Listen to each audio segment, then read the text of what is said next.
आपल्यासोबत शिवसेना ठाकरे गटाचे आमदार भास्कर जाधव त्यांच्याशी बातचीत करणार आहोत। सर, तुम्ही पावसाळी अधिवेशनासाठी मुंबईत दाखल झाला आहेत, मात्र अनेक आमदार अजून ट्रेनमध्ये अडकलेले आहेत आणि सध्या पावसाची परिस्थिती पाहिली तर अनेक ठिकाणी सकल भागामध्ये पाणीसुद्धा साचलेलं आहे। मुळामध्ये गेली 2-2.5 वर्ष स्थानिक स्वराज्य संस्थेचे ज्या संस्था आहेत ह्या सरकारनं बरखास्त करून ठेवलेल्या आहेत। 20 मार्च 2022 रोजी इथं आपलं मुंबई महानगरपालिकासुद्धा त्यांनी इथं बरखास्त करून ठेवलेली आहे आणि त्याचा परिणामच हा सगळा असा झालेला आहे की शेवटी लोकप्रतिनिधींना कोण ना कोणतरी जाब विचारणारा असतो। लोकप्रतिनिधी लोकांना सहजासहजी भेटत असतात, परंतु अधिकारी कुठे भेटणार आणि अधिकाऱ्यांना कोणी जाब विचारायचा। एक तर अधिकारी बिलकुल भेट द्यायला तयार होत नाही, वरिष्ठ अधिकारी, आणि भेटले आणि त्यांच्या टेबलासमोर गेलं तर त्यांची नजर वर होत नाही, त्यांना काही कोणाशी देणं घेणं नसतं आणि त्यांच्या अनास्थेमुळं आज सुस्थितीत असलेली मुंबई दिवसागणिक बिघडत चाललेली आहे। मुंबईचं नुकसान झालेलं आहे।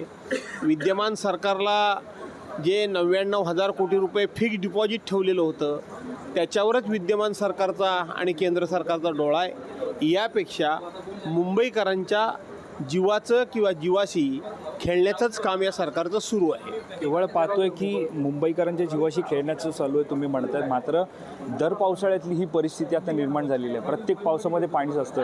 मुंबई हे वर्दळीचं ठिकाण असताना सुद्धा अशी घटना घडते। मला आठवतं आहे की 2009 साली मी ज्या वेळेला इथं नगरविकास राज्यमंत्री होतो त्यावेळेला डॉक्टर मनमोहन सिंगांचं सरकार होतं, तेव्हा बिमस्टोवॅट म्हणून एक प्रकल्प मोठ्या प्रमाणामध्ये 1200 कोटी रुपयाचा आला होता आणि त्यातून काही पंपिंग हाऊस त्या ठिकाणी निर्माण केली।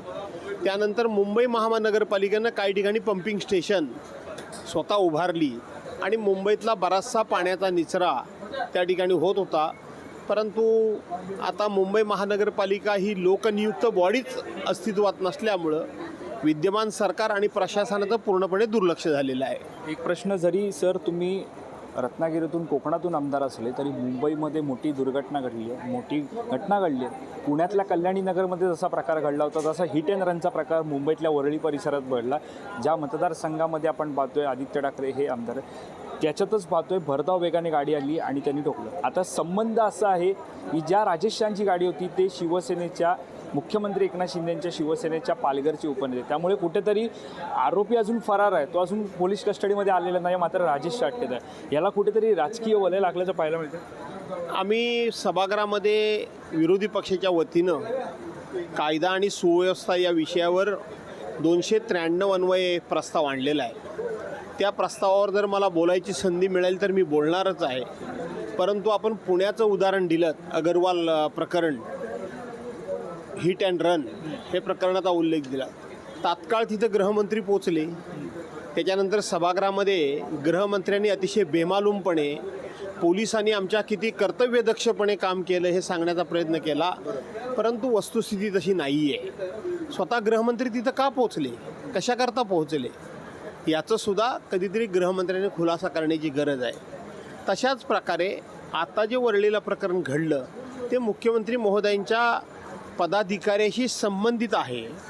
त्या ठिकाणी मुख्यमंत्री का पोचले नाही ह्याचंच मला आश्चर्य वाटतं, पण ते जरी प्रत्यक्षपणे पोचले नसतील तरीसुद्धा तो जो शहा नावाचा माणूस आहे की ज्याने हा जबरदस्त असा अपघात केला त्याला वाचवण्याकरता त्यांच्यामार्फत इथं प्रयत्न होत नसतील असं वाटत नाही। आणि म्हणून अशा चुकीच्या गोष्टी पाठीशी घातल्यामुळंच या लोकांची एवढी हिंमत वाढते। हे लोक एवढे बेदरकारपणे वागत आहेत, त्याला कारणीभूत नाही म्हटलं तरी प्रत्यक्ष अप्रत्यक्षपणे विद्यमान सरकारच आहे। धन्यवाद आमच्याशी बातचीत केल्यासंदर्भात। तरी होते शिवसेना उद्धव बाळासाहेब ठाकरे पक्षाचे आमदार भास्कर जाधव। कॅमेरा पर्सन अवधेश कोरीसह मी वैभव पाटील, मुंबई।